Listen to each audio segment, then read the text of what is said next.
వ్యభిచారం చేస్తూ అక్రమ సంబంధాలు పెట్టుకున్న వాళ్ళు ఎవరు కూడా ఇక్కడ దయచేసి పాటలు పాడొద్దు, వాయిద్యాలు వాయించొద్దు, సంఘ పెద్దలుగా ఉండొద్దు. కనీసం మీరు హెచ్చరికలు చేయడానికి కూడా అర్హత మీకు లేదు.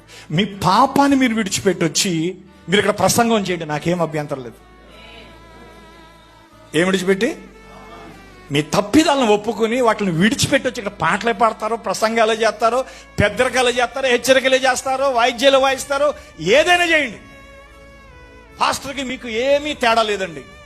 ఎందుకనంటే పాస్టర్ గారు ఎంత పరిశుద్ధుడో మీరు అంతే పరిశుద్ధులు. పాస్టర్ గారికి ఎంత అధికారం ఉందో మీకు కూడా అంతే అధికారం ఉంది. ఎప్పుడు? మన వాక్యానుసారంగా ఉన్నప్పుడు. హల్లెలూయా.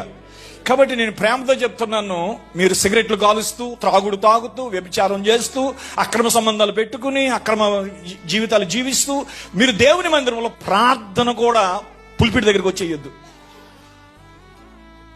అందరికి అర్థమైంది అనుకుంటా. ఆమేన్ చెప్పండి. ఇష్టానుసారంగా బ్రతుకుతూ, విచ్చలవిడిగా బ్రతుకుతూ, దైవ భయం లేకోకుండా మీరెంతో మాత్రం ఇక్కడికి వచ్చి పాటలు పాడొద్దండి, వాయిద్యాలు వాయించొద్దండి, ప్రార్థనలు ఇక్కడికి వచ్చి చేయొద్దండి. అదేంటండి పాపులకు చోటు లేదండి? ఉంది పాపులు చోటు. కానీ పాపాన్ని విడిచిపెట్టుకోవడానికే మనం ఇక్కడికి వస్తున్నాం, పాపాలు ఒప్పుకోవడానికి మనం ఇక్కడికి వస్తున్నాం.